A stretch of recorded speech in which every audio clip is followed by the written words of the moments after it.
Guys, have you ever been enjoying your Friday, your end to the week, you've worked hard and you're just having a good time, and then you receive an email towards the end of the day basically telling you that you're going to have to pay £4,200 in the next 30 days. Jesus Christ. And it's not like you're in the middle of a cost of living crisis.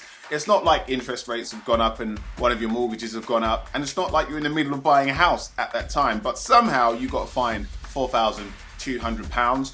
One word, guys: damp. I've learned that damp in a house is no joke. I've also learned that when you're buying a house, you really should get a survey done as opposed to just a valuation.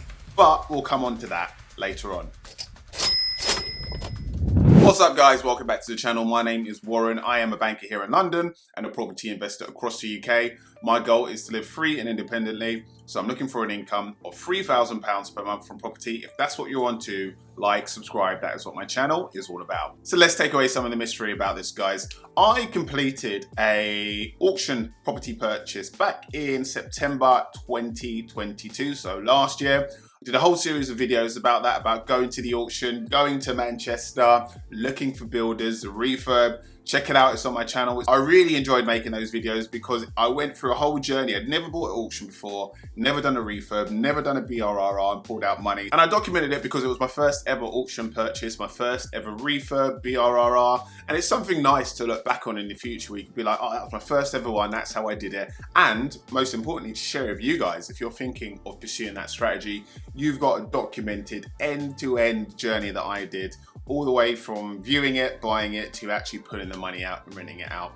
So this is, I guess, the next chapter of that property. I bought it in September, refurbed it, that finished around about January, and at the end of the refurb, I handed it over to the letting agent. I'd be like, okay, done it, nice, brand spanking new, done a lot of work on it.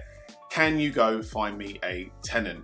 And in the period, whilst it was empty, of them finding a tenant, the letting agent came back to me one day. This was January of this year, so quite early on this year. And he said, look, Warren, I've seen some of the walls in the hallway and in the living room. There's some damp patches on there.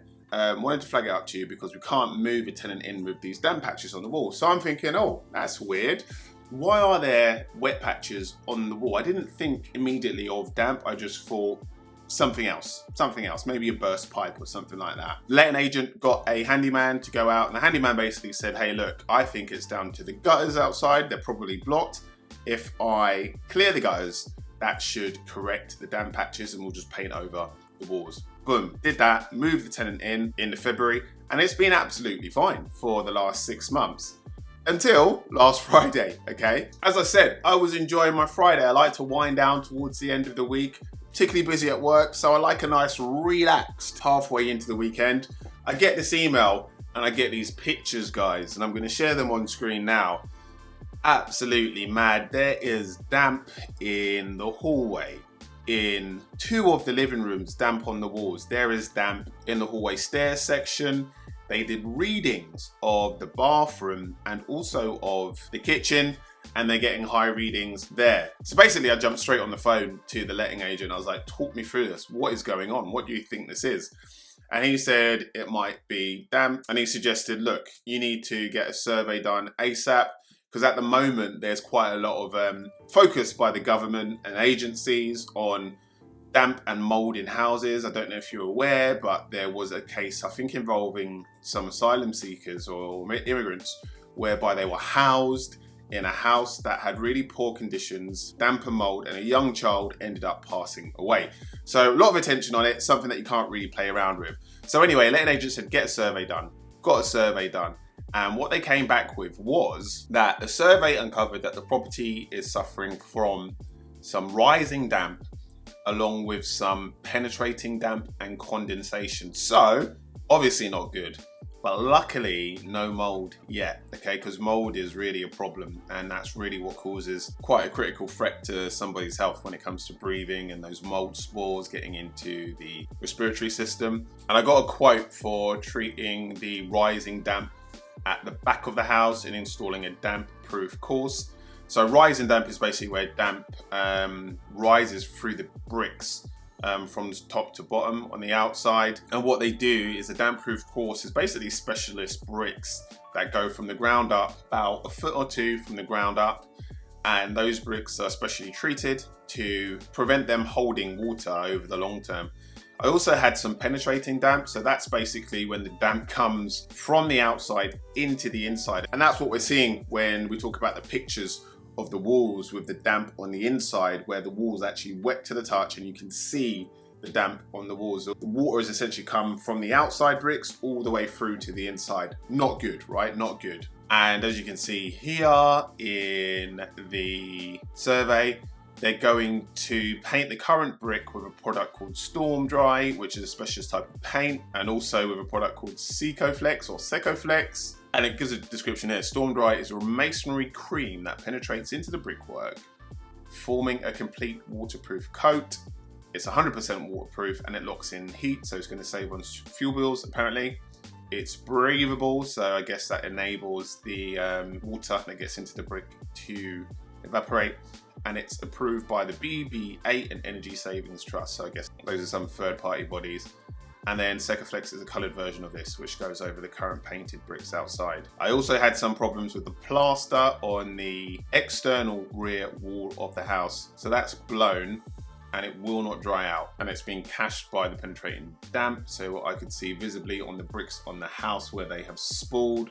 Spooled basically means that they're so wet that the bricks are like starting to crumble away, and they're getting wet and not drying out. And then there was also a quote for tanking, which is where they take the plaster off, go all the way back to brick, inject an internal damp-proof course at the ground level, and then apply a waterproof membrane plasterboard and replaster. There's a quote for installing a fan, so a fan in the bathroom to allow. I mentioned that there was condensation. There were quite high readings in the kitchen and the bathroom, so they've quoted for a fan to help that dry out.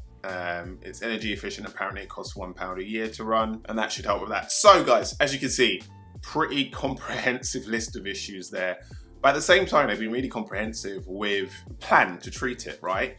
And that does fill me with some confidence reading this. I did a Google search, Trustpilot search of the actual company who provided this. All look legit, good ratings. So I'm fairly confident. You can never be 100% confident, but I'm fairly confident that they're not just a bunch of cowboy builders who've gone in, made up issues, and come up with a plan that won't really truly address it.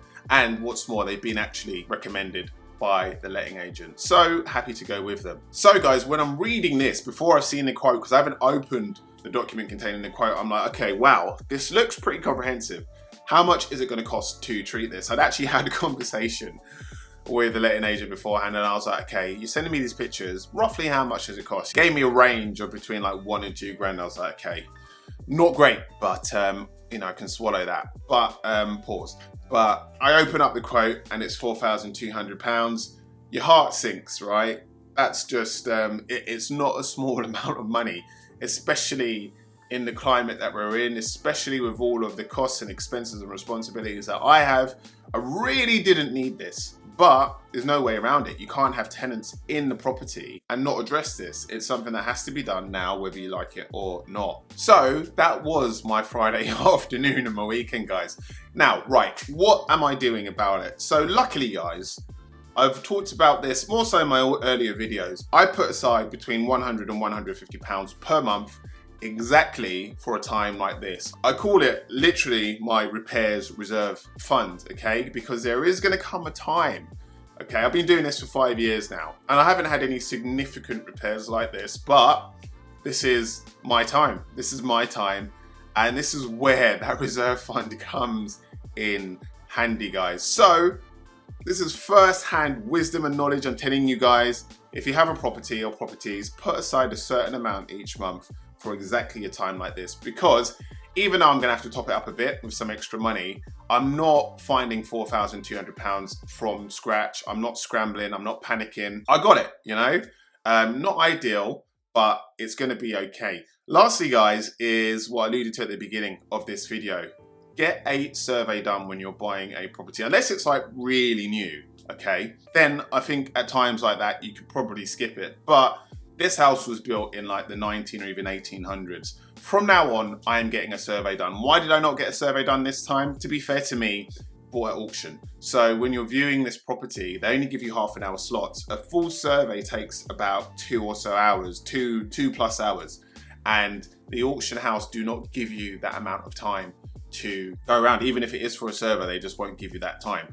So you are buying it. That's the risk that's involved with buying at auctions. I now know what to look out for because the survey company provided quite a lot of pictures of the outside, and they provided pictures of the brick that had been affected by the damp. So next time I'm seeing a property, if I do buy, or even if I buy at auction or just normally, go outside, I'm going to look at the brickwork and I know exactly what to look out for as a potential sign of damp and condensation, and I'll be knocking a good few grand off of the offer price of the house if I choose to offer on it. So guys, that has been my drama. I wouldn't imagine I'd be making a video like this, but you know, this is part of the journey of being a property investor. Let me know what you think in the comment section below. Thanks as always guys for supporting the channel. I really appreciate you. Like, subscribe, share this video and this channel with other people, and I'll see you guys soon.